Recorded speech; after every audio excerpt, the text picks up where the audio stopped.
Yeah, that didn't happen. I'm glad I had a really good regular season, because otherwise this would have been a disaster of a year.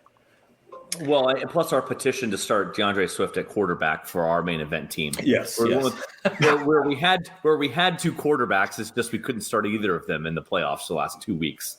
So that was fun. Lamar, I'm just, with those playoffs, I'm not going to say anything about this. I'm going to be rah-rah in the playoff challenge and all that when the podcast is live. But,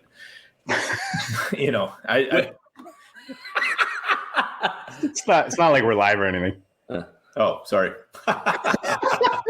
Which we may or may not be now. Yes. All right, guys. We had to press the big red button. Yeah. We'll get into it, guys. We'll get into the playoff challenge today. We'll talk about our 2021 season. Dan touched a bit on how the overall feel of the finals. The last 2 weeks were a little painful in some manners, but we'll go through how our seasons went. We've got some guests that just went extremely far in some serious tournaments, so we'll touch on that. For those that are new to the channel, our specialty is high stakes giants, man. Guys who just do it, who've done it, who've slayed the dragons, have brought in the 6-digit winnings, some of the best in the game, and that's what we do on the regular. So we're going to talk about how some of those guys did this season in some of the bigger tournaments. And we'll talk about looking back on 2021, right, guys? Things that we learned, things that we're going to keep doing, things that we're going to stop doing, things that we might change a bit, and then get into some playoff talk like we talked about it.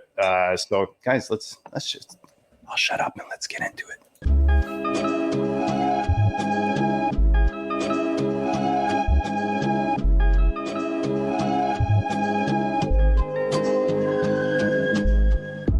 District, the Pope listens. Dynasty, our religion, for the blokes missing. On all of these trades, on all of these plays, on all of these grades. By the end of the day, y'all getting played. So, what you gonna do next? Try to fill up that flex? Send the homie a text? That trash offer's the best? You try to make it complex, then they text you back. Now all of a sudden, they don't make any sense. Broaden your horizons, boy. Dynasty's not for the Simons, boy.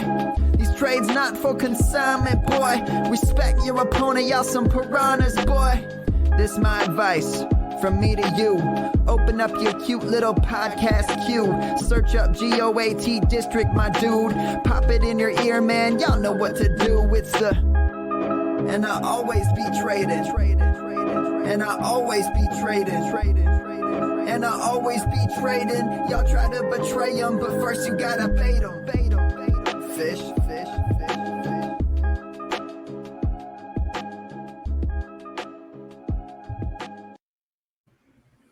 What is up, Fantasyland? Welcome back to the GOAT District. I'm JD at GOAT District. I have the privilege of doing this on the regular with these 3 giants. Below me, you've got Andrew, AMS Schellenberg, Theo, the OG Fantasy, and beside me, my man Dan at Overhype Sleeper Note on the end.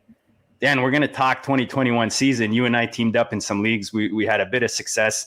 The playoffs were a little sour for a couple of weeks. Guys that we invested in or that we thought would bring us to the finish line maybe didn't.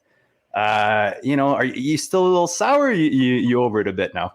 I mean, yes and no. I mean, it sucks to have such great success in the regular season and then end up in third place in so many weeks, and it bothers me. But on the other hand, I go back and I look and I'm like, these are things I had no control over. This was just literally running bad at the wrong time. And, when you run back at the wrong time, it's just what's going to happen. And I have to take a look at the overall season, how good I did during the overall season, how many teams I brought into position. And, I feel real good about that. Normally, I would have very good results in the playoffs with the teams that I have. And this year it just didn't happen. And that's the way it goes sometimes in fantasy football. So, no big deal. I'll get back on it. Obviously, this year was with the COVID was a little bit different than what we all expected. I mean, this is kind of what we expected to happen last year, and it didn't happen. And so this year, all of a sudden, it was just like, yeah, this is what we're afraid of. So, we are on to 2022, as Toronto Dave says. I'm totally into that. But yeah, we had some great teams though. I mean, JD and I definitely did. We had we took top 2 seeds in the Hardway Dynasty League, which is an elite dynasty league of is basically by invitation only, and it's some of the best high stakes dynasty players in the world.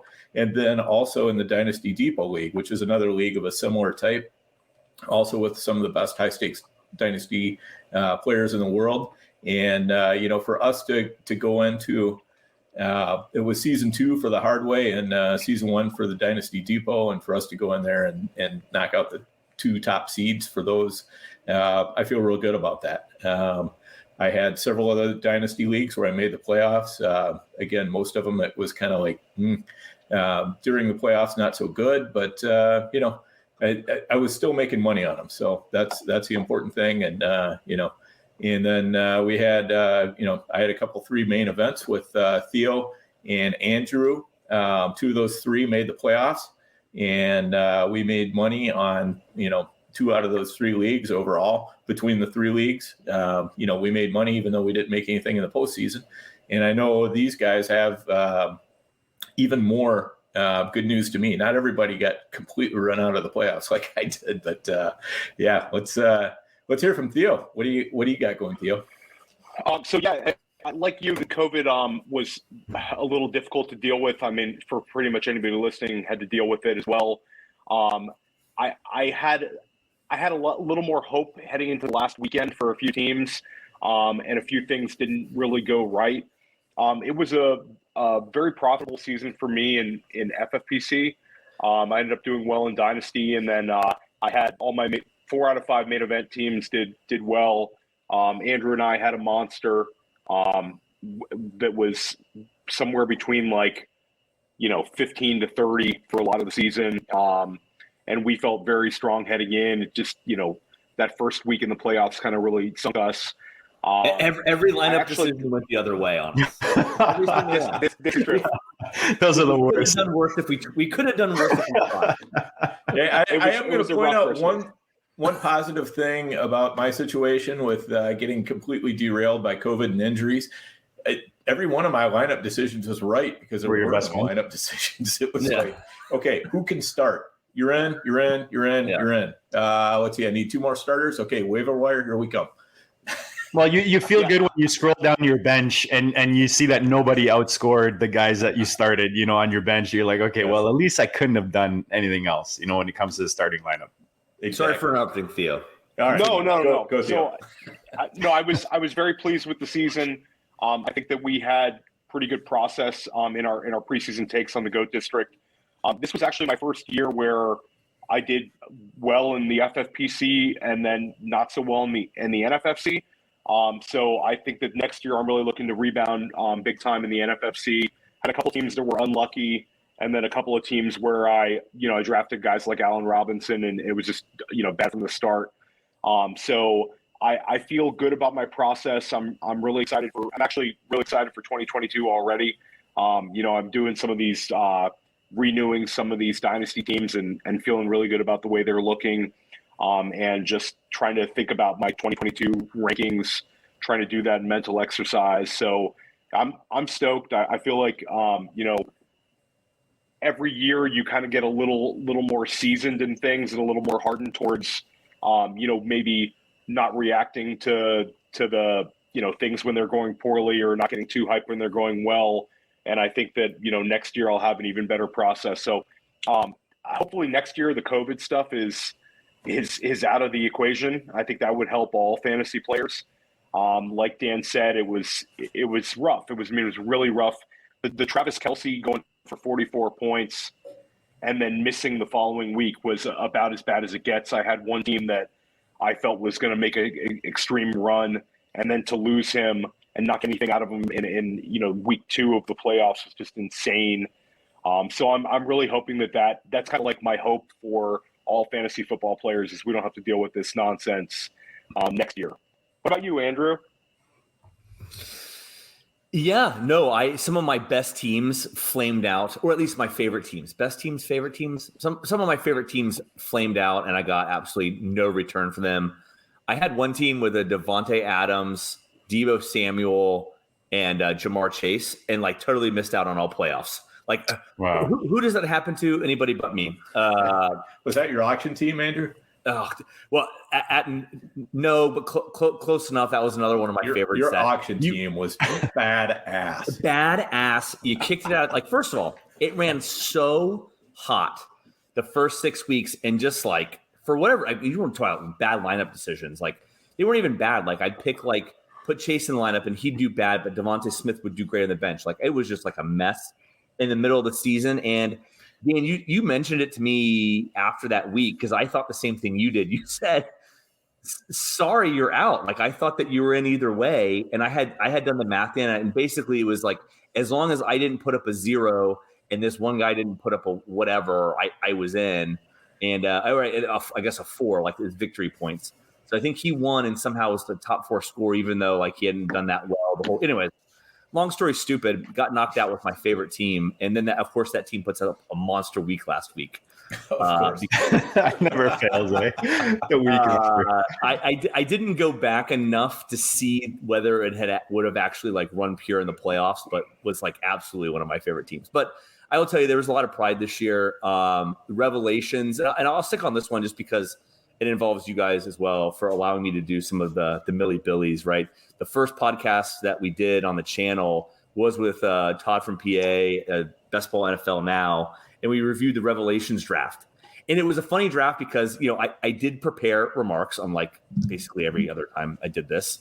But I opened with the Twitter reviews of that team that I drafted, and it got flamed on Twitter. People roasting it. It was like, hey, if I didn't look at the teams or before the draft, you'd have a 1 in 12 shot. Have you ever played FFPC before? Oh, it was so good. And I didn't care. That stuff doesn't bother me. But like the receipts on that team, so good. Ended up taking down Revelations, although I will tell you that I almost puked all over the place last night on the Najee Harris run. I think I needed to fade him for like 30-point-something points, and that last run put it within a point. So I think Revelations was a lot of fun this year, did really well in main events. And I'll just say, I don't know if we're in the New Year's resolutions spot yet, but I actually had a lot of fun in the KFFSC, the Kentucky stuff. So I think I'll actually play a little bit more of those this year. Slightly lower stakes in the FFPC, still a lot of fun. 3 wide receivers and a good group of guys over there as well. Just to give a shout out to another brand of fantasy football.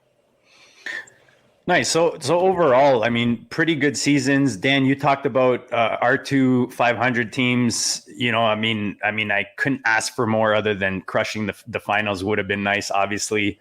But like you said, top 2 finishes, you get cash for that. And then we finish in third in both leagues. I had another team, dynasty team. I played with Shane Manila and our buddy Eric, the Shiva, which I was first place the entire season. And what did I finish? Second place in the finals. And then my hat says right here, another tournament. This is the Canadian National Best Ball League. Shout out to our buddy Will Harris from Viridian, who organizes that. Again, leading the entire season, and I finished second by a handful of points. And that thing had a big ass, beautiful trophy that I had a spot for right behind me. So I'll have to try to get that again next year. And then NFFC, I told you guys I had a team in the top 20. I finished 17th. That's new to me. I only did a couple of teams, so that's something I might put more time into next year. I won 4 FFPC, $35. I won a 125. The tourney, I won the league, made it to the first round, then lost. Won a couple of the $5 best balls. Underdog, I did see a big improvement because last year I just sucked on Underdog. This year I got about 60% of my buy-ins back, which I'll take because I didn't play any really big buy-ins, but I played good volumes on smaller ones and some of the bigger tournaments, so I cashed a bit in those. But overall, I mean, Dynasty, I did really well this year, had 5 finals going, just like Dan talked about, ran dry and only 3-peated in the DPL, the Dynasty Premier League, which is Matt Hicks's Premier League. 3 years in a row, I win the Tier 1 championship there. Otherwise, yeah, man, I get them to the finals, and I don't know what it is. I just can't make it happen in the finals. But you know what? All in all, a good season. Like I told Dan earlier, if I can cover most of my buy-ins going into the following season, that's a win for me. And, you know, it gives me another chance the next year. This year, I want to focus more with you guys at some of these more big tournament redraft leagues. I've already cashed in some of my winnings for some football guy entries that I'm hoping to, you know, to increase this year. And just keep playing the best balls, man. I find as long as I keep getting better at best ball and I'm winning more best ball leagues every season, I think I'm getting better, and it shows in my dynasty and my other leagues as well. All right, guys, let's talk about 2021. We flexed our results, our portfolios. You know, again, we're not just here to talk the talk. We're not doing this to just flex, but we're here to walk and you know, to show that we do it out there on the field as well, right? Sorry? Real quick, we got to flex for the GOAT District show itself. Oh, yes. Before we do that, very well, Dan, take it, man. You got this one. All right, so. Yeah, let's talk a little bit about who was on the GOAT District this year. One of the things that we've really committed to doing this year is trying to bring you the best guests that we possibly can. You know, as we're talking about, you know, some of the brightest minds in the fantasy football industry and some of the biggest players, some of the heaviest hitters, you know, guys that just go out there and they're out there walking the walk. They're out there, you know, actually making money at this. And we had quite a run. I'm only going to mention a few of the guys, but we had on this year Billy Wazowski. I think we had him on twice, right, Theo? He's been on twice. Yep, twice this past year, and he won the RotoWire Online Challenge, the NFFC RotoWire Online Challenge, with a cool $200,000 prize. Matt Modica. I'll give him an air horn for that one. Yeah, no doubt. Who was on this fall, got 4th place and 5th place in the NFFC primetime. That's pretty special, getting 2 in the top 10, 2 in the top 5 even. Chris Vaccaro was on this fall. He got 9th in the primetime. He got what? Sorry, you cut out there, Dan. Oh, he got 9th place in the primetime. Top 10, nice. Yep. So we have one person with the top in the OC and 3 of the top 10 in the prime time. We also had Biplab Mandal, 7th place in the FFPC main and 11th place in the Football Guys Championship. Nice, split coin. Yeah. And then Austin Martin got 10th in the FFPC main. And both of those guys play in some of our dynasty leagues as well. So, I mean, you know, the guests that we've had on this year have been fantastic. You know, I've learned more about I thought I knew a lot about high stakes fantasy football, and I think I did, but I learned a lot more this year than I ever knew before, just by being able to soak in what these guys are saying, you know, for an hour and a half, once a week. I mean, it's just been fantastic. For those of you guys who've been along for the ride for most or all of these, I really hope that you've gotten as much out of it as I have, because I mean, it's just, I'm like excited to, you know, put on the headphones and flip on the mic every Tuesday night and do this because of the great guests that we get to talk to. Yeah, it was a tremendous success. It was great seeing these guys do well.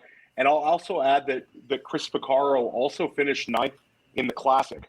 And he splits that team with a family member, Joseph DeGalbo. But that was a live draft in New York, where I was in that one, and he had it was one of the hardest drafts there. It was Glenn Lowy was in there, Nelson Sousa was in there. It was just a murderer's row, and Chris finished top 10 in 2 of them. So it's great to see these guys doing well. Like Dan said, I mean, I think that I don't think any other podcast brought on our level of players consistently. You know, we're very thankful of how open and honest they were with their processes. You know, we also had Abib Agbatoa on twice. In the clout chase with the Ship Chasers, we reviewed one of their teams in the half milli Billies. Now that team of theirs did go 1-11 in that league, but I do think Peter Overzet ended up doing really well. And you just wanted to point that out in the BBM too. I think what he did do like top 10 there too. So yeah, still a little clout that way. And again, as JD mentioned, they went 1-11 in that league. So what we're saying is we'll put up our guests winning bankroll versus any other podcast's guests winnings any day. Any day. Any. Yeah, not and and we haven't even mentioned Nelson. We just briefly mentioned he was all over the leaderboards of several different tournaments. Chad Trader also all over the leaderboards of like every tournament that's possible. Billy Muzio and Todd were at the top for the 100K. Oh yeah, Billy. Tailgates. Billy finished what, third in the Shout out to Muzio. Yeah, that guy puts in a lot of work. It's nice to see guys like that do well, you know? No, absolutely. So, I mean, I can't wait for as we get, closer to draft season, we'll continue to bring guys back on the show, and then we'll bring on a lot of new guests who have had success here. It's kind of a fantasy football. We've had these conversations kind of off air. It's kind of a funny thing. When you get into high stakes fantasy football, it's almost like poker, where you have the World Series poker and you have these big names in poker who who they are, where in fantasy football, a lot of the best players maybe are not as known as some of these analysts. That's not to say that we don't love great analysts. We've also had great ones on this year as well. But I think we provided a place where we're shining a spotlight on some of the best players in the country, and they've been very generous and gracious, and it's just great to see them, do well. It's not great to be in a league and with some of these guys and lose to them, but it's great to see them, cash out and do well. And they're all really good guys. And especially big shout out to Billy Wazowski winning that overall. That's huge. He's already in the NFFC Hall of Fame, and this is just another big time accomplishment. And I mean, I look behind me. I've got a big, thick book. If anyone knows Tim Ferriss, he's a guy that teaches, mastery and Titans and how to get really good at stuff. And it's only one way, guys. You learn from the best, right? And you want to be the best. You want to get really good at something, master it. You want to put in the hours, the 10,000 hour rule, and you want to surround yourself with good sources. And that's what we're trying to provide you guys, is just the information, teach you guys how to fish, that whole strategy. When we talk players and that sort of thing, guys we're buying, it's more just follow the logic. Try to follow the logic, the patterns that you're seeing between us and our guests, because you'll see repetitiveness in those patterns, and then you start to learn on your own. And that's what we're trying to provide, guys. So Dan, do you want to, you're kind of riled up. Do you want to kind of keep going, and do you want to take on some of these 2021 FFPC winning rosters in builds, or do you guys want to get into, kind of things that we've noticed and that kind of thing? What do you want to do, Dan? I'll let you steer the ship here. All right. Yeah. Let's just quickly take a look, since we kind of teased it. Very interesting. I just put together a little. Can we get that bigger a bit, Dan? Maybe zoom in the website. Yeah, hang on. Just so you guys can see, so basically what Dan's done, Dan's put together some research on the winning rosters, some winning stats on some of these winning teams that have taken down some of these big tournaments, straight from our buddy Fantasy Mojo. Shout out to Darren, and some other data that Dan's able to pull somehow that I have no idea how, but he's shout out to Dan, who is easily the best Excel guy, high stakes fantasy players. It's not even close. Another beautiful Excel sheet. Yes, I love it. I'm gonna defer to Mike Sanda at least on that. Mike Sanda is definitely up. You and Mike Sanda are in like the Mount Rushmore of Excel. One thing you can expect when you draft a team with Dan is he will send you an email with a spreadsheet ahead of the draft with some information that is gonna give you that little edge over your opponents, and it's awesome. You're like, man, I teamed up with the right guy. There you go. Yep. So anyway, I just kind of wanted to go through, and this is what we're looking at here. Is we're looking at the FFPC main event, the top 20 teams that cashed, and what we're looking at is just kind of what I want to start looking at is the style. That's how I have it sorted right now.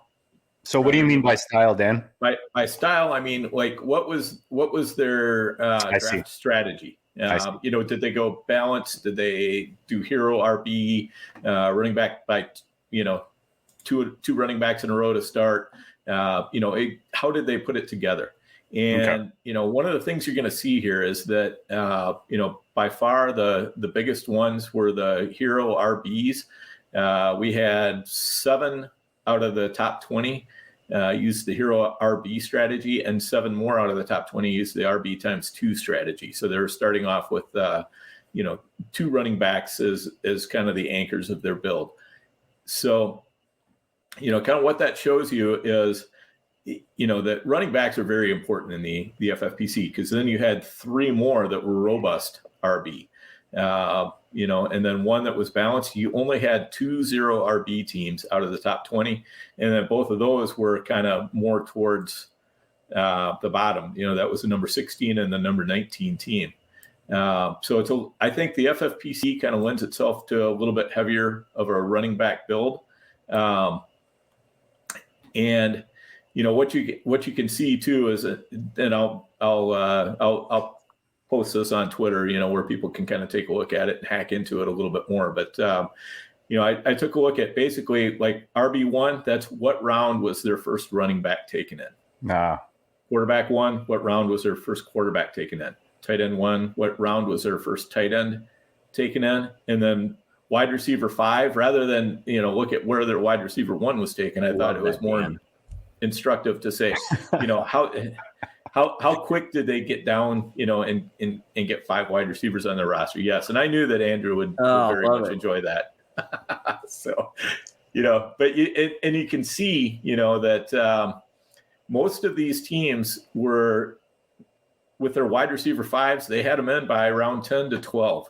There were a couple teams that went past that. There were a couple teams I couldn't really look at because they were live drafted. And so, of course, there's no draft board listed. In live, you mean in Vegas, not in live. Vegas, yep. Yeah, okay. Yep. Yeah. So there's live in Vegas. And then there was, a couple of them I was able to kind of get a little bit more of an idea of. I just kind of looked at what their week 1 starting lineup was to figure out, roughly what they did. Yeah. But there were a couple of them that you just couldn't really tell, exactly what was going on with them. But so anyway, that gives you an idea of what people were doing in the FFPC.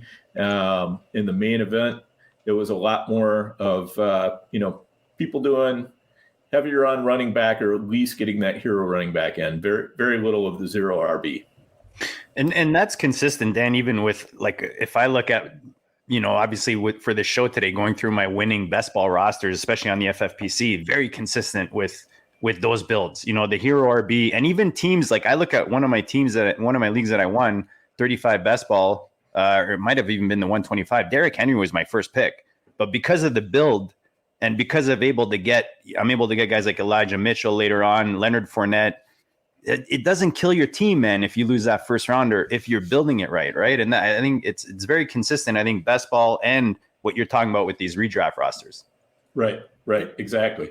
Oh, and then I was just going to go back and look at, draft position. If we go back and sort by draft position, most of these teams were drafted in the back half of the draft. There's a lot of, 8, 9, 10, 12 teams in there. And, which is interesting, then, because when you think about hero RB, you always think about those early spots where you can grab the RB and then kind of hammer the receiver, right? And now you're saying it's the opposite. It's very interesting. Yes. Yeah, I mean, especially with the 12s, Dan, like little those 12s who are all robust or RB2 or RB times 2, like right in a row there. Yeah. Right. And I think, and that goes back to the point JD was making too. Like if you look at the hero RBs, those tended to be more early in the draft. And then the robust and the RB times 2, the robust was or RB times 2 was kind of all over the map. But the robust RB were definitely, all 3 of them were from the 12 spot. Yeah. They're the ones who had that access to that round 3 or round 4 Cooper Cup. Yes. Well, again, exactly. And I don't know, you didn't list that, but the only question I have, Dan, and again, this is great research. So nothing against research, and I certainly don't have time to do anything further than to just throw this out in the universe. You ever see the statistics? And I'm not going to explain this correctly, where they're like, "Hey, this is the Super Bowl roster. Here's all 53 players," right? And they're like, "Oh, look at them. Out of the 53, 30 are 5 stars." 20 are 4 stars and 10 are 3 stars or no stars. And everyone's like, see, you can still be a 3-star and make the Super Bowl.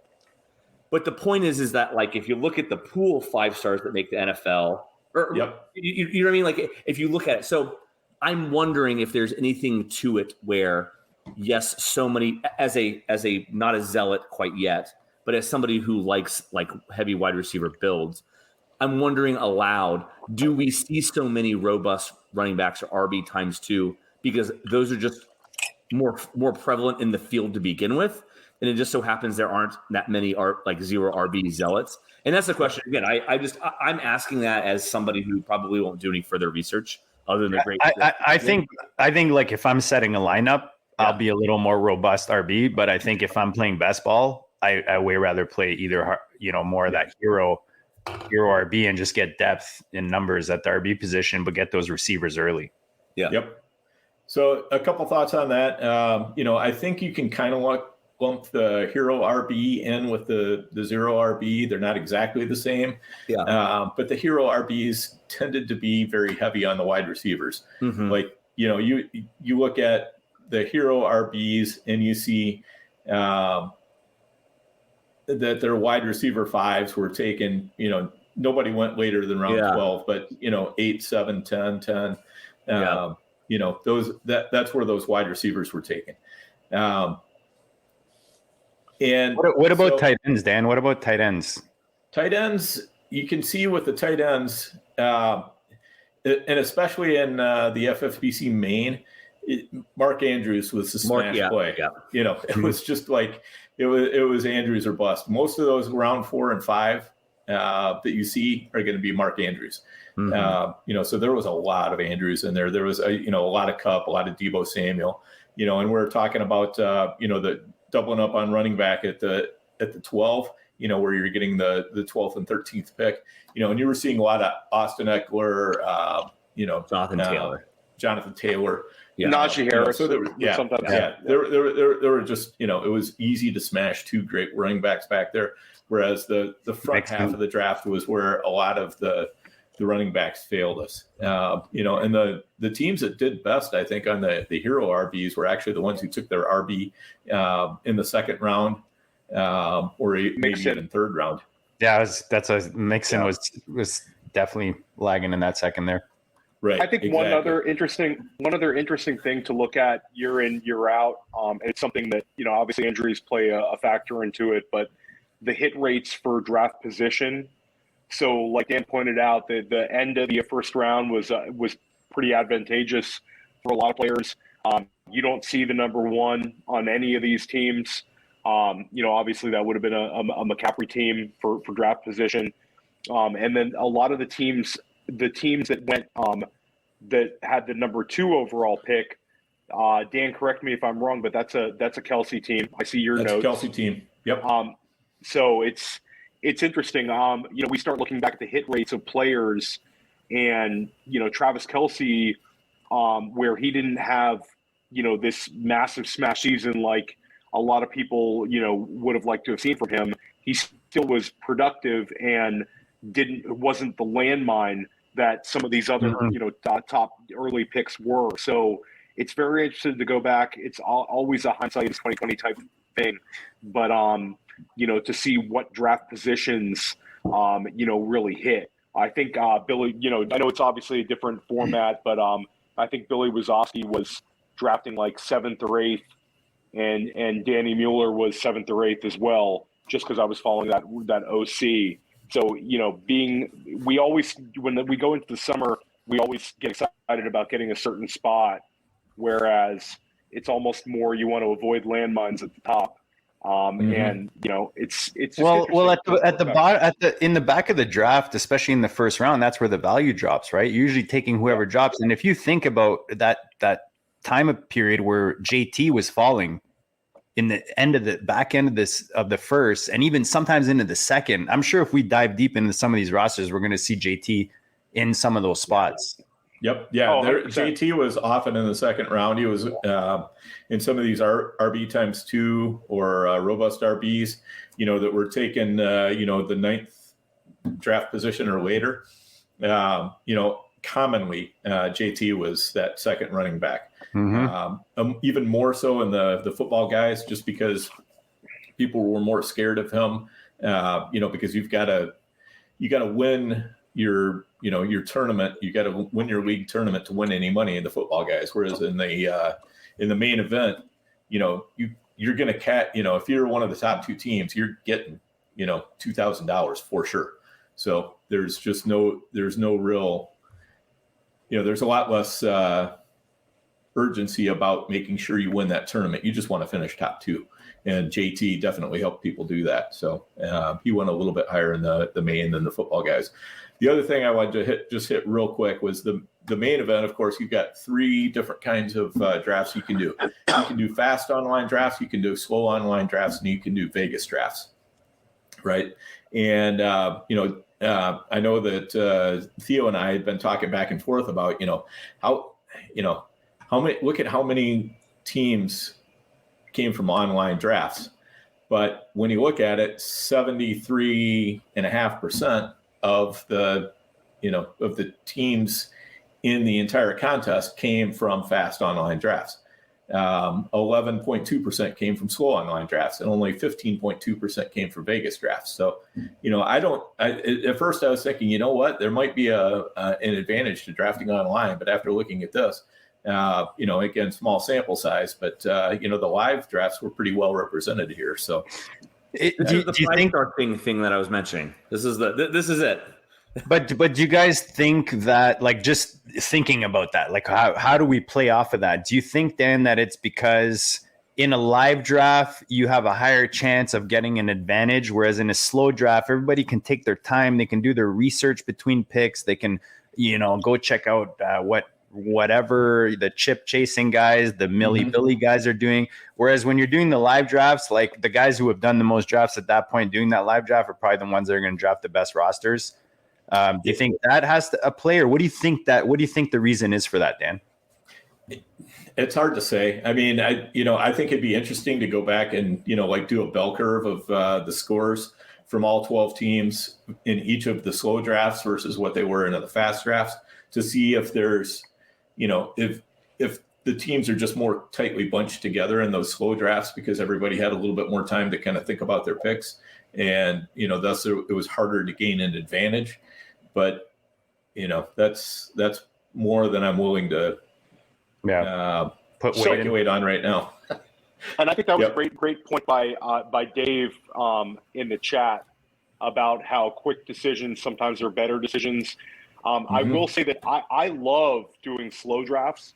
I actually think people galaxy brain it more in slow drafts. Because they overthink it? You think they overthink it? Like you said, they overthink it, and they go and they try to make the perfect draft for themselves, and they end up screwing it up. I've had, some of my better teams might be slow drafted teams. I just think that it's a great way to draft. I enjoy it, and also I think that people think that they're going to get the perfect draft because they have more time. It doesn't necessarily mean anything. And I think that it's interesting to look at this live versus online. I think that if you're drafting often, you should try to do both. If you're going to New York or you're going to Vegas, you've got to warm up with the online drafts. And I don't think there's necessarily a direct correlation between doing a football guys draft to get yourself ready for a main event. I think a main event you should try to get a main in before Vegas. I wish I would have done that this year, maybe get started a little bit earlier with my higher stakes draft. I think for me, they were a little bit backloaded, which has its advantages and disadvantages, but it's a great research by Dan. It's a great debate. Yeah. But it's just fun to go back and look and see where the money actually happened. And I think we can kind of delve into it a little more. It's probably a weird mix, right? Because mains start in July, so it's probably ADP is probably a little sharp by then. The people who are jumping in July are the sharks because they want to be in. So you probably have pretty good ADP by July. The people who are doing them that early are good anyways, and maybe it's a little bit tighter there. Whereas like in Vegas, I'll tell you, not like everybody I sat at tables with, but I think that there was a few new people who hadn't done an FFPC main event draft. Now the guys who did it with, I like them a lot, and they actually, I think that they placed and made the championship. I'm just saying that maybe that's what's happening a little bit here is we're seeing by the time you get to Vegas, other people are just jumping in wanting just to go to Vegas with some buddies, because I know that's where I was a couple years ago. So I know how that goes, and so I wonder if there's a little bit of that where the pool deepens a little bit that late in the drafting season in September. Yeah, Vegas, you could also run into people that are maybe a little having a little too much fun at the draft table, who've enjoyed their day before the draft starts, and that can also be an advantage to you. That's why you booked a later time slot. You don't do that morning one, where everyone everyone in the morning went to the gym. They they've been stretching all morning. Whereas the later ones, they're like, "Fuck this! I'm in Vegas. I want to party." Yeah, that's it, man. And running into Lance in Vegas is always a treat. That guy is he's a wild man at the draft table. Just real quick, I just want to throw on the football guys one too, just to point out a couple quick things on here, because I know Andrew will be very happy that I'm gonna move it like that. I know it makes it a little bit smaller, but we had one wide receiver times 4 start, and then we had 3 0 running back starts in the football guys that cashed, and several other hero RBs. It was a little bit less tilted towards the RB2, RB3, or robust RB. People tend to be either balanced or more towards hero or 0 RB. So you tended to see a lot more of that, and and actually the champion and the second place winner. The champion was a hero RB. The second place winner was a balanced team. So again, kind of the same sort of lessons that you saw from the main event, but you saw, the one thing I saw was that there were some teams that did some things that you would kind of classify as a donkey move in this thing, like they took. There's one team that took their first wide receiver in round 5, 2 tight ends and 2 quarterbacks before their wide receiver 4 got drafted. And you're going, oh, okay. They would have won the rake if we had done a live draft. I probably would have looked at the team and called them the rake. Yes, exactly. And then here they go winning 13 times more than I did. You can't handle the truth. I think it also, sometimes we're getting super deep on how these teams can win, but like Cooper Kupp this year has 412 points. So if you simply just draft Cooper Kupp, just to put it in perspective, Cooper Kupp is wide receiver 1 overall right now. You could take wide receiver 12, which is Mike Evans, and wide receiver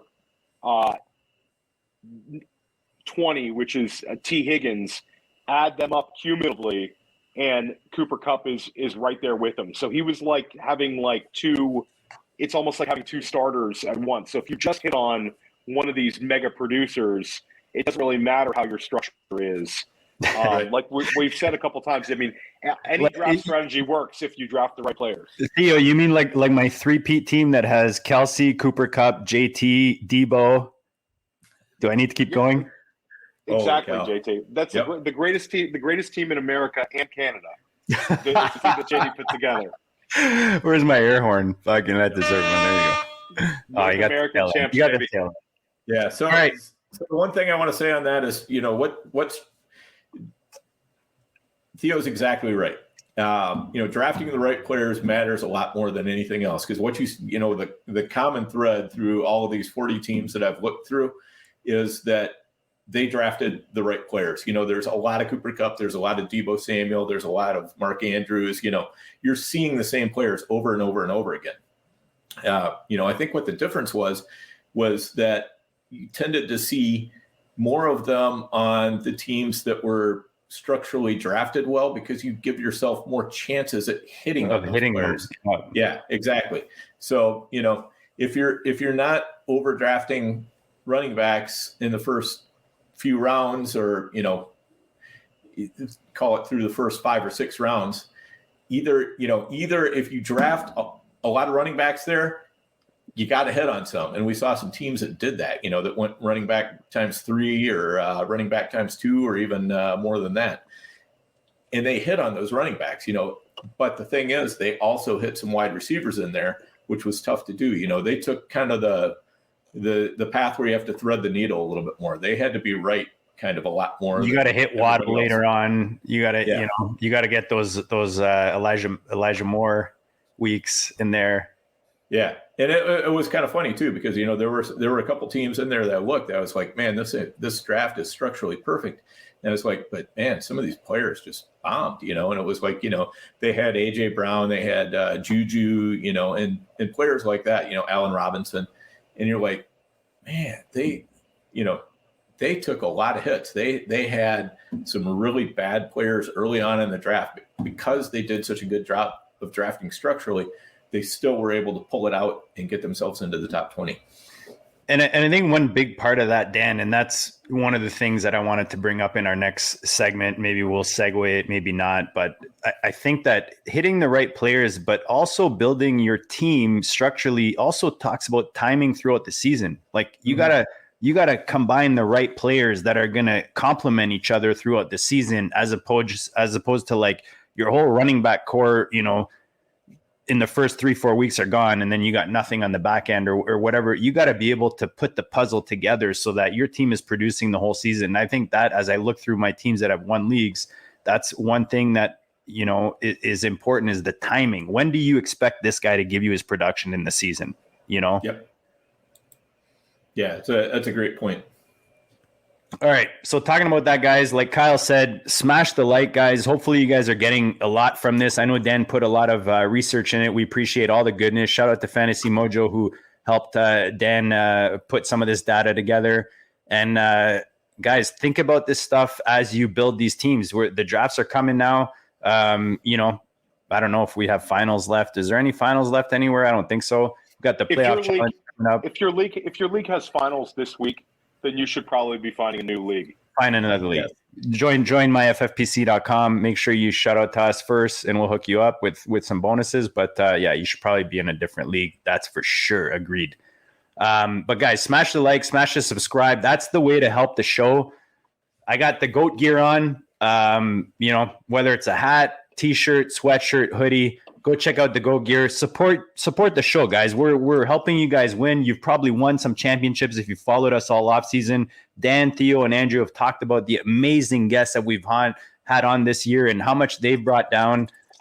There's a reason we're talking to you guys about this. Go back, check out the episodes. That's the other thing I want to say, guys. If you go back and look at these high-stakes, successful players, these high-end analysts, and you can go back 2-3 months, I guarantee you'll get value that'll bring you that still applies as you go into this offseason.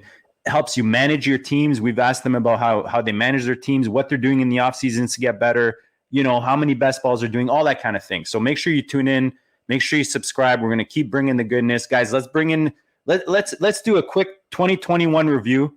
Lessons learned, players, that we want to be buying more of, that kind of thing. And then we'll get into some playoff talk. But guys, it's look, New Year's, right? Theo, New Year's resolution. Now's the time. Why don't you start it off, brother? This is kind of your segment. So why don't you take the first one? What's your biggest lesson learned, buddy? So I for me, the biggest lesson learned was Deebo Samuel. I think that's the guy where he averaged 20.7 points per game, and he had such a smash start, and it was a very consistent points with some big smash weeks in there. He was able to offer you rushing touchdowns. They totally pivoted his role, but he was just such a weapon. But I think that if I could go back and kind of, re-aim my process, especially in redraft, he was, everybody talks about Cooper Kupp. I think Cooper Kupp and Jonathan Taylor are the fantasy MVPs. But Deebo Samuel just gave you such a leg up based on when he was drafted. And I think for me it was, we talked about this with a few guests on the show, where if a guy flashes year one, then maybe takes a step back year two, I think that year 3, you have to go and look at the fact that he has hit, and really kind of accentuate the positives more on these high draft capital guys, with the same coaching staff, where I've talked about Chase Claypool might be a target of mine this coming season, where that might be something where people are completely off the guy. But I've got him and Juju. Him and Juju are on my list as targets. And you know what? I think, Theo, that you can extend that. And I don't know. I don't think that you can limit that. You have to limit that to first or second year guys. I think that guys who have done it, and we've mentioned this many times on this show, guys who have done it before, Dan, I'll go to you with questions and you're like, if this guy hasn't proved it to me yet, he needs to prove it to me first. If guys that have done it before, top 12 finishes, and they lose value, you need to jump on that. I think you can extend that to guys that are in third, fourth year. Mm-hmm. Yeah, I think that youth is definitely something like a factor. Like, I don't want to do that with like a really old guy, but yeah, certainly like a 24, 25-year-old. But to me, it's Deebo Samuel. If I could, I drafted some Cooper Kupp, and I drafted some Deebo Samuel, but I should have had a lot more Deebo Samuel. I think that that's something where it was a combination of talent, opportunity, and in a situation where the coaching staff loved him. Was he helped out by the fact that George Kittle went down relatively early? I think he definitely was. But I think that the role was looking strong even before that. And I think that with regards to Deebo as well, I think that when you have, 2 wide receivers that are, one is slightly ahead of the other, you need to kind of take a step back and say why. I think for a lot of situations, it's very clear why a guy should be going, ahead of his teammate. But I think in the Brandon Ayuk versus Deebo Samuel conversation, Deebo should have been screaming out that Deebo was the, much better value. Whereas I think there would have been a lot of sharp players that were certainly on Ayuk. So for me, Deebo was the lesson learned. I don't want to miss a Deebo Samuel ever again. I think my process will be trying to focus in on trying to find those wide receivers that are the tremendous values, and it certainly is Deebo Samuel. So is the lesson there, like, maybe while people are excited about the new shiny toy in the Ayuk, maybe you're trying to find the value in the situation? What exactly is the lesson that you learned with the Deebo Samuel situation?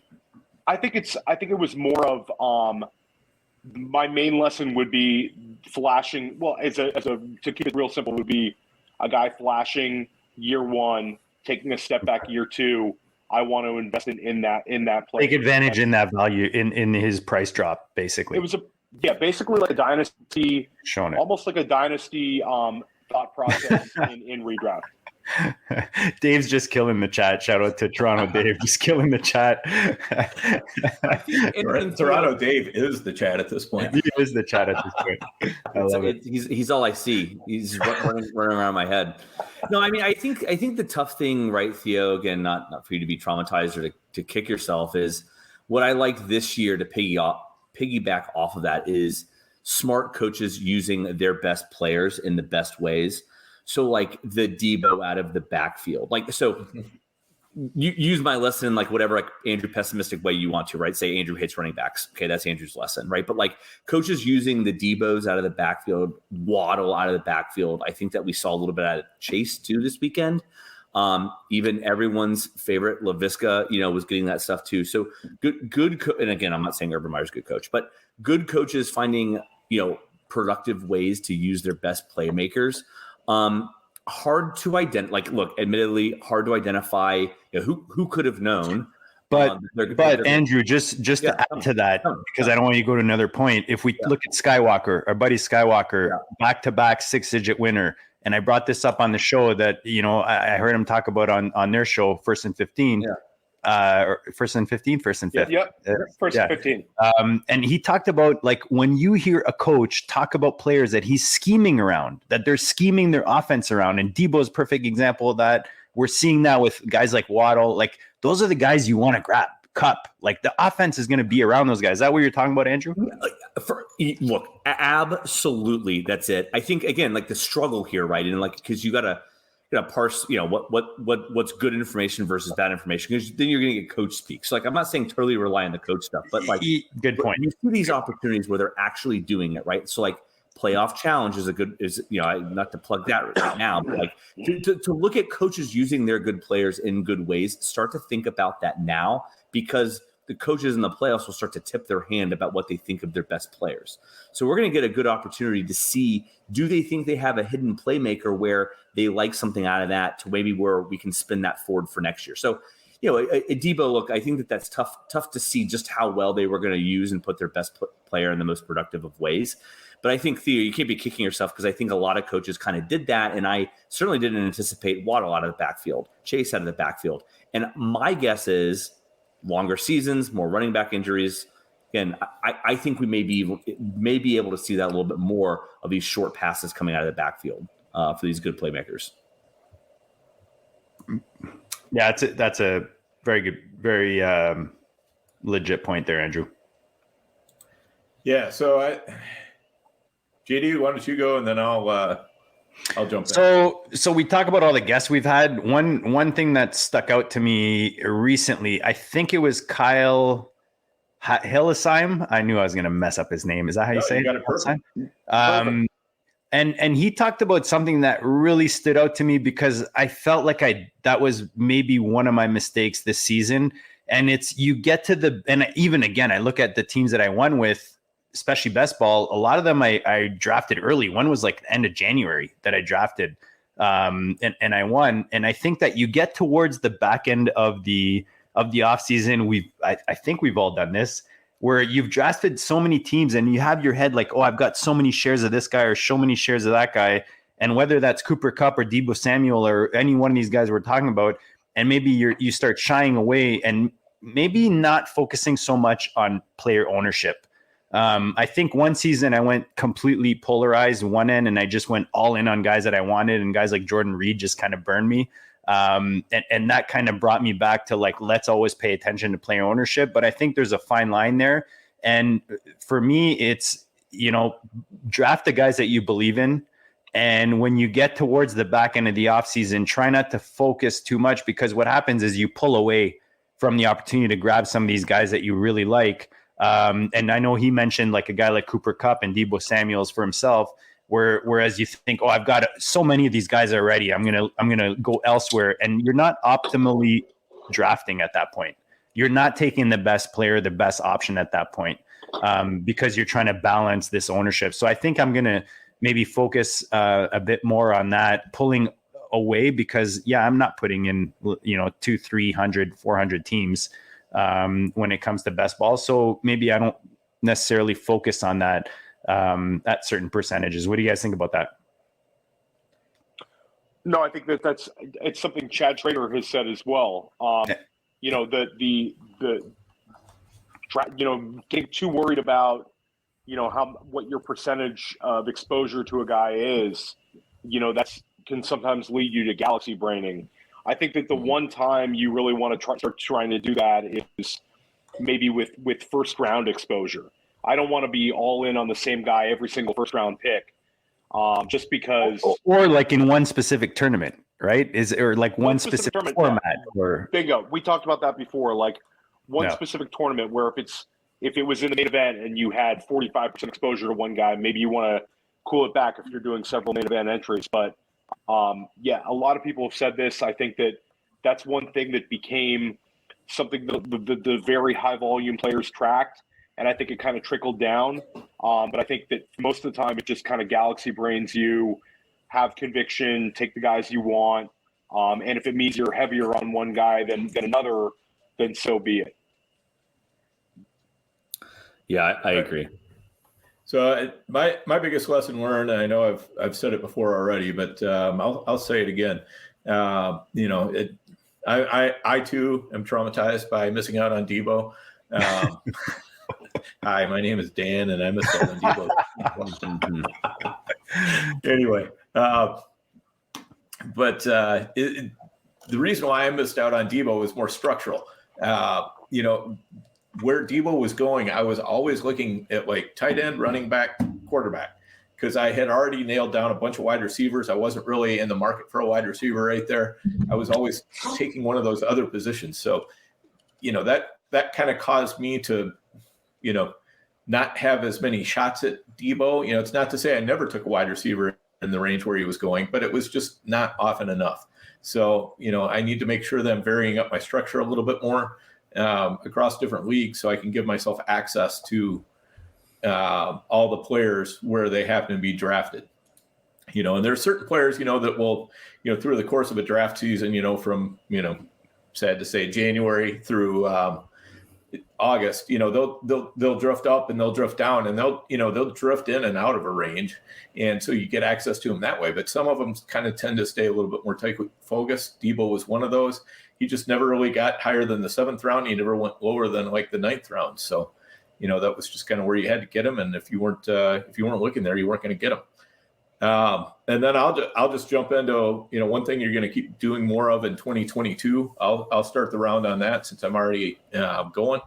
And for me, that's taking the players that Twitter hates, especially in the mid rounds.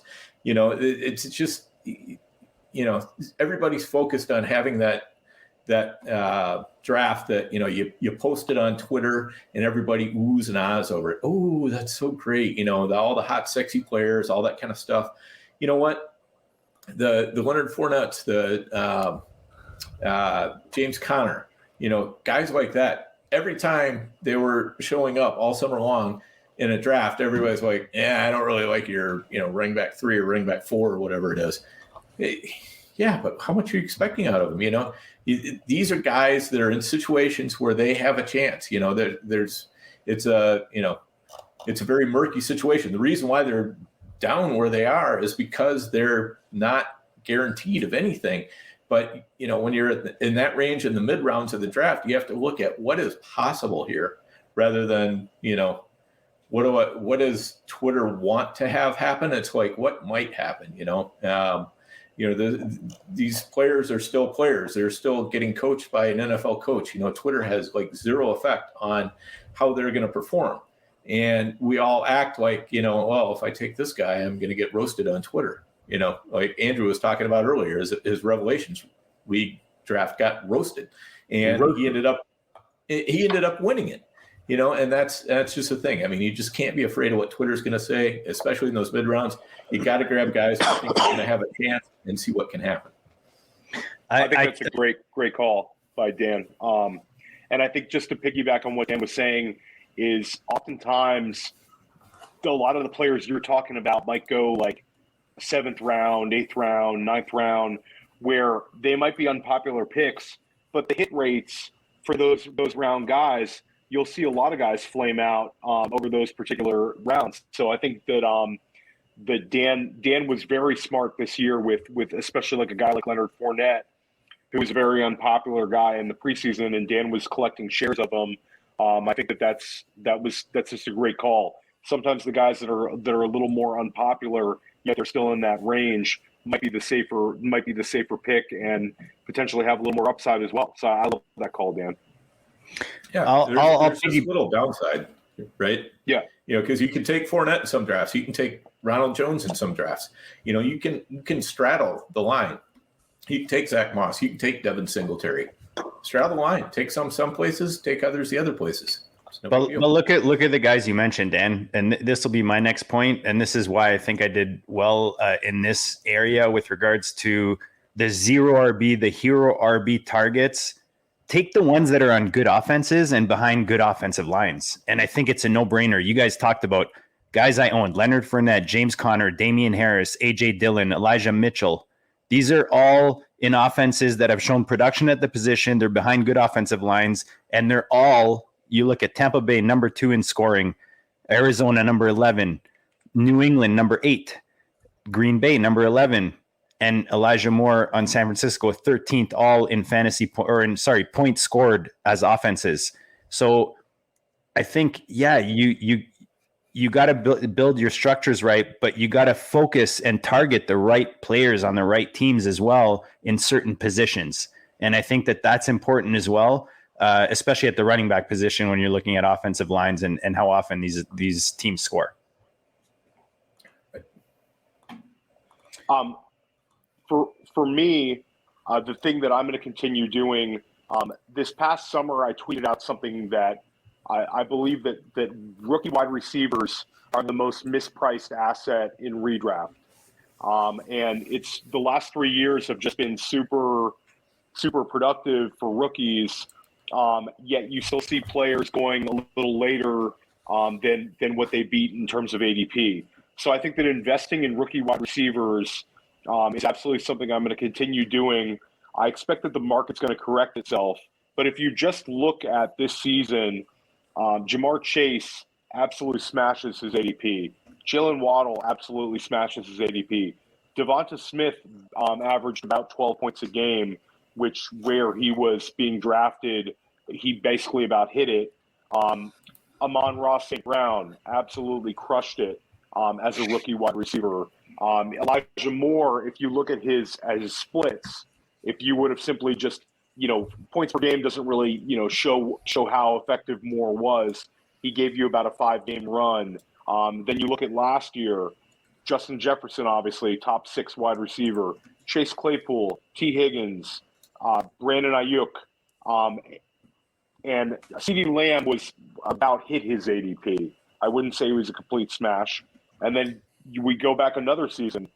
A.J. Brown crushes his ADP. Deebo Samuel crushes his ADP. DK Metcalf crushes his ADP. And then Terry McLaurin and Darius Slayton were both very helpful fantasy players, and they were undrafted. I think McLaurin, he would go in the 20th round, 19th round, a couple of these NFFC drafts. But for whatever reason, the market hasn't caught up to the fact that players are more ready to contribute to NFL rosters from day one as rookie wide receivers than they were, even 5-6 years ago. So you're seeing it every single season. You're seeing big turnover in the top 36 wide receivers, and a lot of that is because of the rookie wide receiver. So I'm going to continue to look to get these rookie wide receivers. I think they're extremely mispriced, and that's one thing that I think a lot of fantasy players really need to dive into. Everyone wants that rookie running back. The rookie running back is not a hard thing to get people to draft, but rookie wide receivers, you're still seeing some players that just don't want them, and I think that's one thing I'm going to continue to hit. Yeah, I made a meme. Can you post my meme, somebody? Wait, yes. Thank you. This is me in 2022. I am going to make disgusting looking draft boards. So the thing is, and just to say lesson learned, let me just have a quick divergence here. Say something nice about the FFPC. I love the main event, love the playoff challenge, love a dynasty, love a lot of things. I hate the football guys. Theo, we had great content with the football guys. The level of effort of doing the waivers with those football guys with my return on investment is so miserable. I cannot even tell you. Having said that, I did win a couple credits, so I'm going to do a few teams. And I've already resolved myself with this meme, which for those of you who are going to listen to the podcast, it's the guy with the 2 buttons sweating and says draft another wide receiver or make a stupid draft board with another wide receiver. I'm going to make sickening looking teams with my free FF, with my football guys credits. I'm going to do hero wide receiver so hard it will make everyone's eyes bleed. Anyways, on a serious note, I think I agree with everything Theo said. Rookie wide receivers. I think second-year wide receivers. I thought this was a good draft strategy going into it. Again, was full and total zealot about it, but I do think that there's really productive ways to draft wide receivers and have winning football teams. And so I just think that the pool of people doing that is still going to be light. My guess is it will be more than this year, just given kind of where we see and kind of where maybe that final team ended up and looking at the here running back. But yeah, so what I will do differently this year is play more main events and less football guys. But for the football guys that I do, I will draft so many wide receivers. It's not funny. Yeah, and I think one point on that is as we were looking through those top teams, some of those teams that I didn't really classify as zero RB, I think possibly their owners thought they were doing zero RB. You know what I mean? And yeah, just not quite Correct. Completely understanding the strategy, how if you're going to do it, this is how you do it. And, but again, it's, I know Andrew will find a way to force it in there and make it work, but no. No, because you're really good at it. I mean, I think teams. That Revelations team, right? That was Eckler led. The auction team that flamed out, right? There was a purposeful strategy to do DeAndre Swift and have him lead the team and structure around wide. I mean, I had some really, and I think some of the other main event teams that we all did were really well structured around the right running back. So, like I said, I'm not a total zealot. It's just I think that going back on it is like, boy, I talk about the disappointment and the trauma of Debo. Like I really should have been, for the structures that I was building, I should have been more on those Cup and Debo guys. So I'm not going to lament that so much. Were you more on Bobby Wood and Ayuk? Is that why, or you just completely missed that? No. I wasn't on trees. I was on Ayuk, but was getting him late. Like was getting him probably a little bit later. But I guess 4th round. Nevertheless, maybe I did miss with the Ayuk one, which I still believe in. And by the way, he cost me a free main event team. I feel like San Fran just fucked a lot of people. Think about how many, and it's funny because I was looking, and one of my teams, I actually drafted Lance, but because I drafted Heineke later on, like in my second last or whatever round, it kind of made up. And I had basically Tua and Heineke going for that team, and it took me, it won me that league. But I feel like the 49ers screwed a lot of teams this year in one way or the other. Yeah. Yeah. As we're doing all this, I mean, I think the thing to keep in mind is, the past kind of looks inevitable when we look at it through the lens of the present. Yeah. So, it's really easy to look back and that was, it was so obvious. I should have seen that. Well, obviously we didn't. Obviously, a lot of people didn't. Some of the teams that drafted Cup probably just lucked into him. Others of them maybe went after him intentionally. There's a lot of ways to get there. And when you have a winning team, if you look at it honestly, of who you took where and why you took them there. Some of those players that ended up carrying your team probably got on your team more by just luck than anything. They were. You had 3 players in your queue that all disappeared within the 6 picks before yours, and you're forced to. I got to take a guy. I'm going to take this guy, and all of a sudden you look like a genius. So it's always good to look back with humility and try to remember where your head was at when you were making those picks, and understand that's going to have some effect as well. Agreed. Let's talk specific, guys. Theo, you looking at guys that whether you own them already or not, who's someone that you're trying to add? I found this one hard to answer because I just started listening to a bunch of guys that I wish I had more of.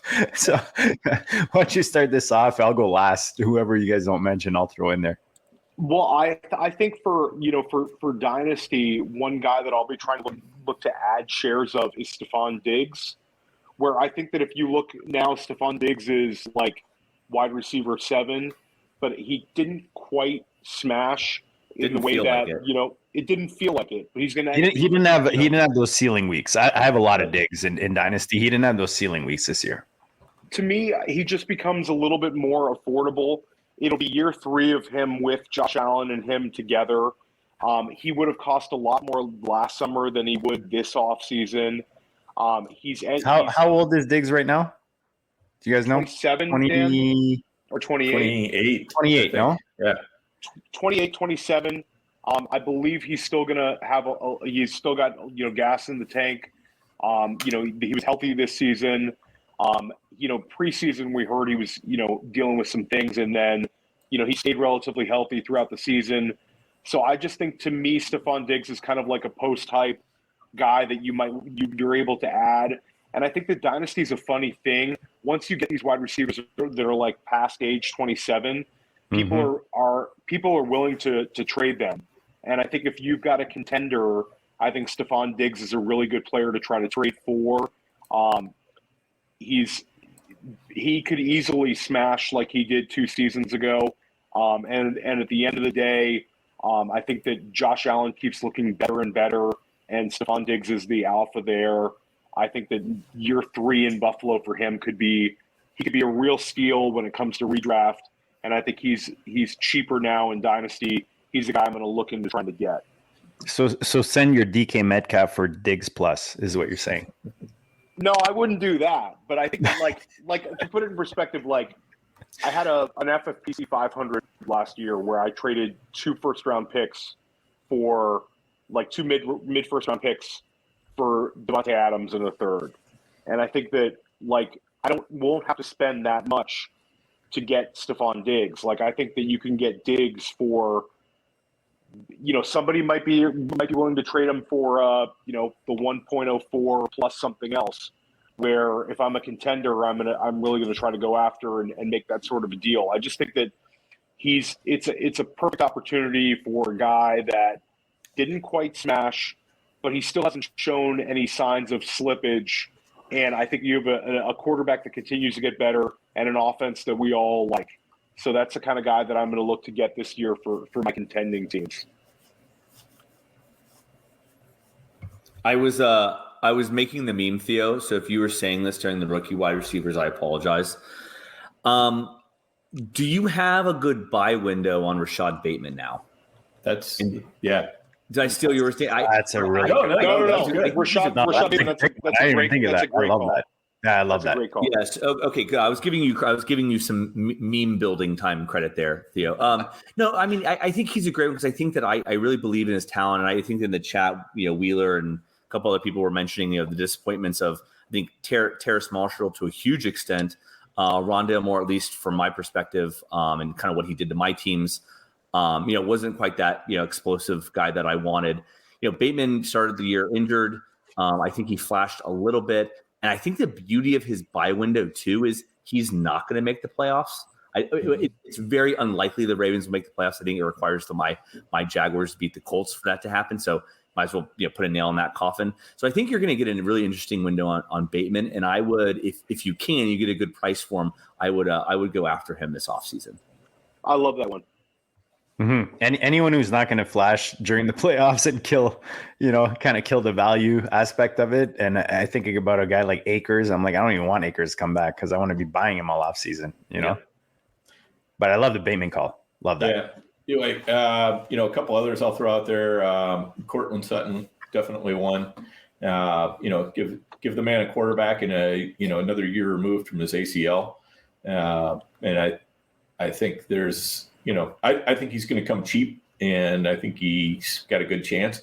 I wasn't real big on Allen Robinson this year. I think I'm going to be bigger on him this. Oh my God, he's in 2022 for nothing. I think he's going to probably, be down there in the Odell Beckham range where he's like 7th, 8th round. You talk about guys who have done it and their value have dropped. That's right. A big example right there. So those are a couple guys, Jerry Jeudy almost kind of fits in the same thing as Cortland Sutton, give the guy a quarterback, Chase Claypool, another one. I love what he brings to the table. I just, if somebody besides Roethlisberger is quarterbacking for Pittsburgh, I think it's probably going to help him out. So even Michael Pittman, another one. He did all right, but he didn't win anybody any leagues or anything like that. So Christian Kirk going to be a free agent. So there's quite a few wide receivers. I'm already looking forward to Theo and I's debates mid-drafts about him wanting to draft Christian Kirk in like the 9th round, and he's just vomiting all over my keyboard. Well, the problem will come because, Shelley, you won't have drafted a running back yet, and you're still wanting to draft Kirk. Yeah, true. So those football guys' draft boards, I promise you, are going to look disgusting when I post them. It's going to be wonderful. Well, I'm just glad that Andrew loves Jonathan Taylor, so it won't be hard to if we get 1.01. It's not going to be like JT and then like 20 receivers. Yeah. Right. He'll take JT at the 1.01. Nice. 1.02. It's true. I would absolutely. So as usual, I made the mistake of going after Dan, and that's usually it could be a mistake or actually a good move because I don't have to talk about him. But Pittman and Claypool were definitely on there. Juju's another guy. Juju's in my out of sight, out of mind list. Him and J.K. Dobbins for me are two buys that are kind of out of sight, out of mind. These RBs that we talked about, guys, the ones, all of them that were those, zero or hero RB running backs this year. I think you can still get him at a value. Elijah Mitchell, a lot of people are thinking, oh, he's like James Robinson. Like he had that one season and his value is going to drop. And, I don't know about you guys, but I think Elijah Mitchell's kind of, he's carved out a nice role out there in an offense that likes to run the ball. And I think you can probably still get him at a value. The Pittsburgh receivers, Dan, you talked about Pittman. I love that as a buy, especially with the uncertainty at quarterback. Schultz in Dallas in tight end premium is a guy I think that as much as he overproduced, and he's someone that I didn't have enough of, I think, this season in tight end premium, I think you can probably still buy him at a good value. Probably buy him for a better price than what he's actually producing. And that's pretty much it. I mean, wish list type of thing with the FOMO, the rookie FOMO. I'd have to put Jamar Chase. I only have one share. Good luck, JD. I know, but that's why I put him. That's why I put him on there. And the other guy was Jalen Waddle. I've got one share of, and those are two guys I wish I had more of. But you guys, you got to think they're like stocks, right? The values will drop eventually. Some narrative is going to come out, or some headlines going to come out this offseason when people are bored. And just like JT last offseason, you'll have an opportunity to buy some of these guys. So just make sure you're paying attention. Guys, you're completely out of. I mean, I'll go first. I mean, for me, guys like Kenny G, definitely completely out of. I'll just drop him at this point if I didn't already.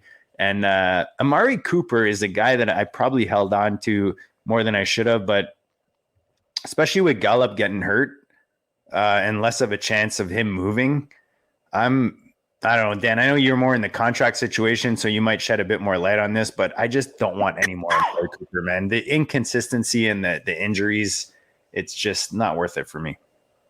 Yeah, it depends on where he falls in the draft. I mean, I can see myself drafting Cooper if he's cheaper, but if he's going to be up there in the fourth round, I'm going to have a hard time pulling the trigger on that. Where are you guys on CeeDee Lamb? Like, I feel like Dan, you and I, we made big moves for him just because we're talking about Dallas before we move on to your guys that you're completely out of. Is CeeDee Lamb worth his value, or do you think he's a good sell, or do you think he's a good buy? What do you guys think on CeeDee Lamb? I'm curious. I'm in, and I'm buying. Although I did say to my wife, how on earth can Dallas look so good in some of these weeks and just completely fucking inept in others? It's like unreal watching their Jekyll and Hyde. Like you're getting good Dak or bad Dak, or good performances bad. It's like unreal. So for like CeeDee Lamb to be sitting on one catch for 9 yards for most of the game this past weekend was just beyond tilting. Especially when I needed him to come through in a big way. But having said that, I really believe in Lamb's talent, and so I'm still buying if his price dips. Dan, you think he improves in 2022 for Lamb? I mean, really, what's the problem with CeeDee Lamb? The problem is that weeks 11 through 17, he didn't have any smash weeks.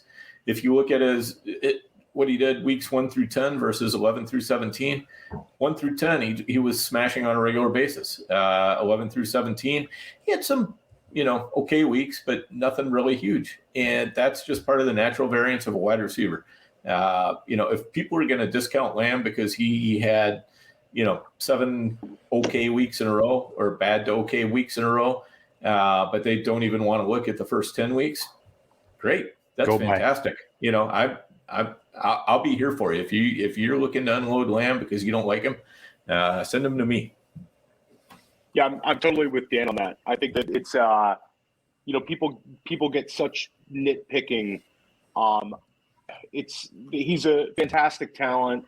If you have an opportunity to get CeeDee Lamb, especially on a dynasty team, you're going to be using him for years and years to come. And I think that the fact that we haven't seen his best football. I think like him being wide receiver 1 overall next season is in the range of outcomes.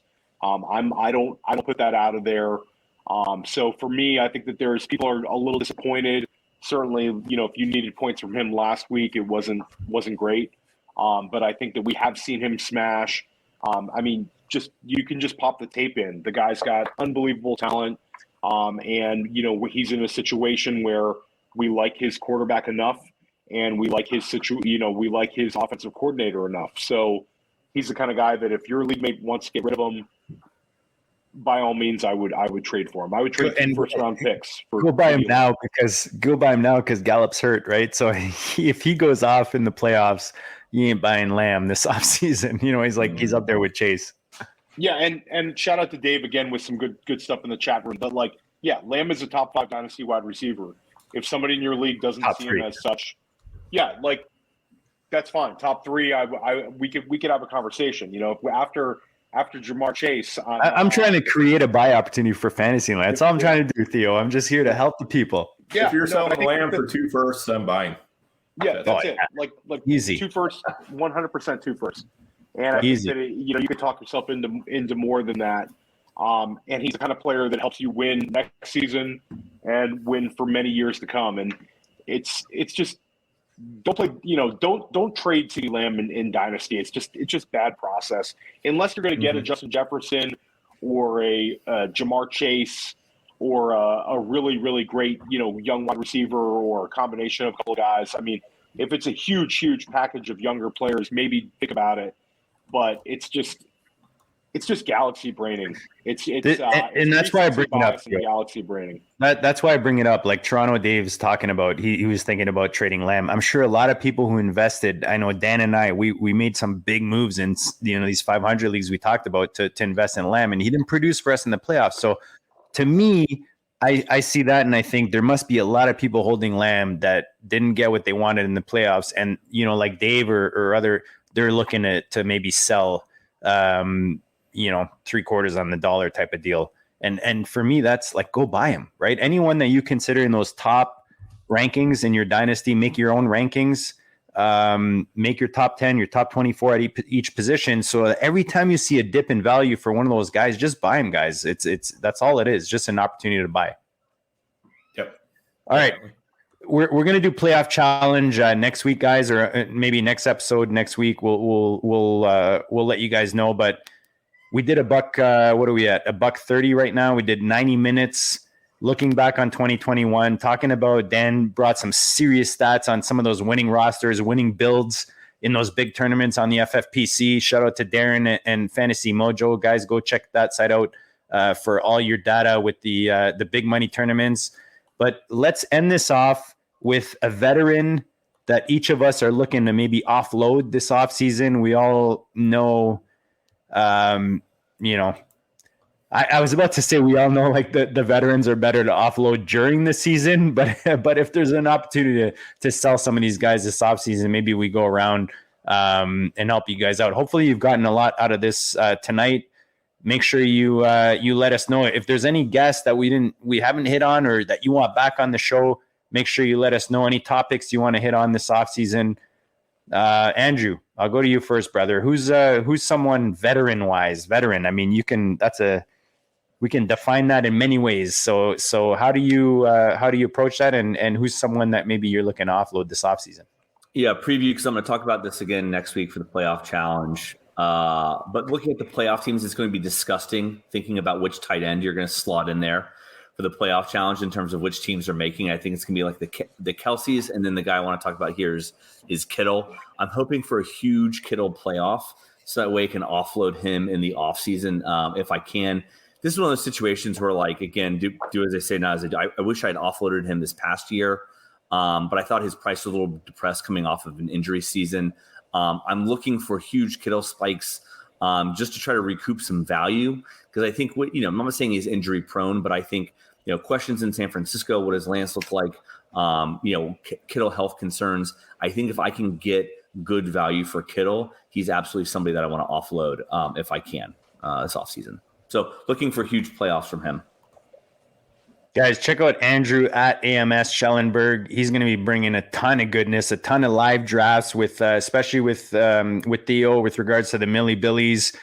Like he talked about, he brought in the Ship Chasers last last year, and he's going to bring in a bunch more of some awesome guests. Whether it's to do a live draft with you guys or just talk about strategies. But check out Andrew at AMS Schellenberg. Always a blast having you on, brother. We'll have you on more regularly. Moving on, Theo, who's someone veteran-wise that you're looking to maybe offload? So I think that a lot of guys get really obvious as dynasty sells. They hit a certain age, you want to unload them. But one guy that I really love as a talent, and I'm not out on in redraft, but in dynasty, I'm going to be looking to try to trade Nick Chubb. I traded Nick Chubb a few places this year. One was a rebuild, and one was to get Tyreek Hill. It was a package for Tyreek Hill. But I just think that Kevin Stefanski might be a fake sharp. I think that Stefanski I liked more last year than this year. And I think that there's a somewhat of a limiting factor with Chubb in the fact that Stefanski seems to want to mix in a second running back. We saw it last night with Dearness Johnson, so maybe this is just a little, recency bias for me. But I think that Nick Chubb is 26 years old. I think certain people absolutely love Nick Chubb as a player, and for good reason. He's one of the best pure running backs in football in terms of actually running the football. But I think in terms of dynasty value, I think this is the offseason to trade him. I think a year from now, his value will not be as high. Even if you go by age, he'll be a year older. And I think that you're just not going to see that smash season with Stefanski. I think he's more of a purgatory type guy where he'll be potentially an RB1, but a back half one. I don't see him as a league winner. And I think he's the kind of guy you could cash out for now because I don't think he's going to get that running back 1, 2, 3 type season that we were kind of hopeful for with him and Stefanski. He's the OG fantasy, a must follow out there in Twitter sphere. He writes the waiver wire article for Player Profiler. He's a beast out there in fantasy land, high stakes, multi stakes, all kinds of stakes. Shout out to Johannes Sanchez requesting Jordan McNamara. I know Theo, we talked about, and Dan getting Jordan on very shortly. He's a repeat guest, a friend of the show, and Scott Connor. Theo, write that down. I know you're the guest guy. No, they have a great podcast. We'd love to have them on, and I'm sure Jake Jordan will be back on. He's been on several times. So yeah, great call, Johannes. Yeah, shout out to the chat, man. Always bringing the goodness. And actually, Andrew reminding them that they had Scott Connor on the Millie Billies. And guys, check out the channel. If you're new to this channel and you play fantasy and you want to win, you're playing for dollar bills, it's a no-brainer, guys. We talked about a million reasons. Dan, who's your vet? Who's your vet that I know you like the proven guys, but who's someone that maybe you're offloading this offseason? Yeah, I'm going to go kind of a little bit of a different way. I'm going to talk about a couple wide receivers everybody's pretty hot on that I'm just looking to see what I can get a good price on. And that's Amon-Ra St. Brown and Darnell Mooney. I think both of them are living on volume that may not be sustainable. I mean, neither of them has a lot of draft capital, which we know kind of tends to force teams, doesn't force them, but they don't really commit a lot of times to players that they don't have a lot of draft capital in. And they're looking to replace players that they don't need to replace. I mean, if I was a sharp NFL coach or GM, with both those guys, I'd be like, man, we've got a hit here. Let's keep feeding them. But that's so often what we don't see happen. And, to the point that I'm willing to, you don't want to just take whatever you can get. You want to get a good price. But if you can get a really good price and flip one of them, if you can flip Amon-Ra St. Brown for a low first right now, I'd do that all day. You might even be able to get a little bit more than that. If you can flip Mooney for, a low first, high second, something like that, or maybe flip him for a Chase Claypool in a third, anything like that. go ahead and make that deal, because, there's Detroit is a team that's got 5 draft picks in the first 3 rounds. They're going to be looking to add wide receivers. They're going to be looking to add more talent. A lot of Amon-Ra St. Brown's receptions and targets have come while Hawkinson was out, while DeAndre Swift was out. So the volume looks a little bit unsustainable. So, just kind of be looking for opportunities like that where you can say, you know what, because the best time to sell people is when, there's actually an active market for them. And I think there's actually probably a pretty good market for those guys right now. So see what you can get. Especially after one of those sharp increases in value, right? It's got to come back to the support line, as they say in investing. And that's, you see something fire up like that in value, take advantage. Dan's right, because there'll be another opportunity to buy him back at a cheaper price, even if you do want him back. So I love that call, Dan, because that's not at all what I was thinking. I'm going to your neck of the woods. Dalvin Cook is a guy that I didn't have any shares of, any running backs, especially at those price points that are over 25 years old. Yes, I am an ageist when it comes to running backs. The Seminoles right there, as Andrew is pumping. Look, he was a rental for me in that $77 FFPC dyno I talked about that I led all season and then, finished second.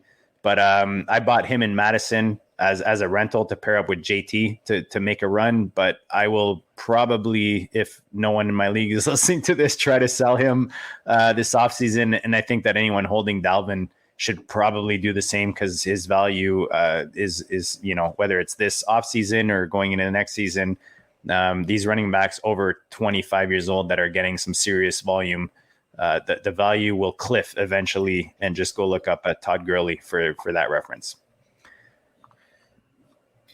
Yep. Sorry, Dan, you look like you had something to say, so I was letting you breathe there. No, I'm good. So guys, tons of goodness tonight, 90 minutes, a little review on 2021. Dan shot out some serious stats on some winning rosters, some builds, some players.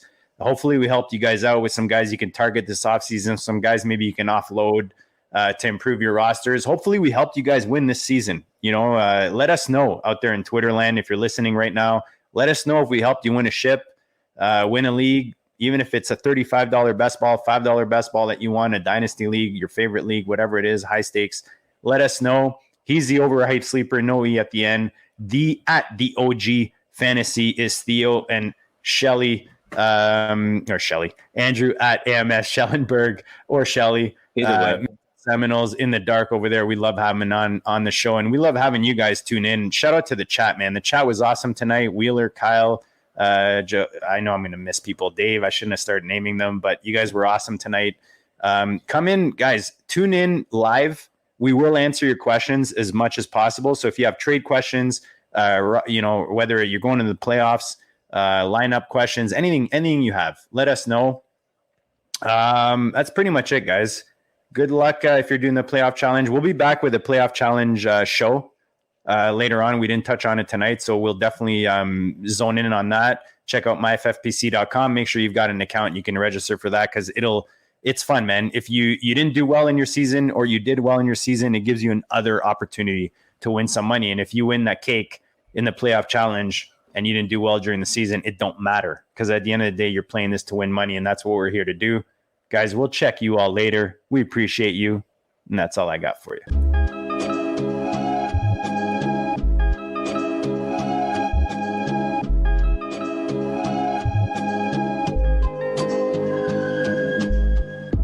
District, the Pope listens. Dynasty, our religion, for the blokes missing. On all of these trades, on all of these plays, on all of these grades. By the end of the day, y'all getting played. So, what you gonna do next? Try to fill up that flex? Send the homie a text? That trash offer's the best? You try to make it complex, then they text you back. Now all of a sudden, they don't make any sense. Broaden your horizons, boy. Dynasty's not for the Simons, boy. These trades not for consignment, boy. Respect your opponent, y'all some piranhas, boy. This my advice from me to you. Open up your cute little podcast queue. Search up GOAT District, my dude. Pop it in your ear, man. Y'all know what to do. It's the... And I'll always be traded. And I always be trading. And I always be trading. Y'all try to betray them, but first you gotta bait them. Fish.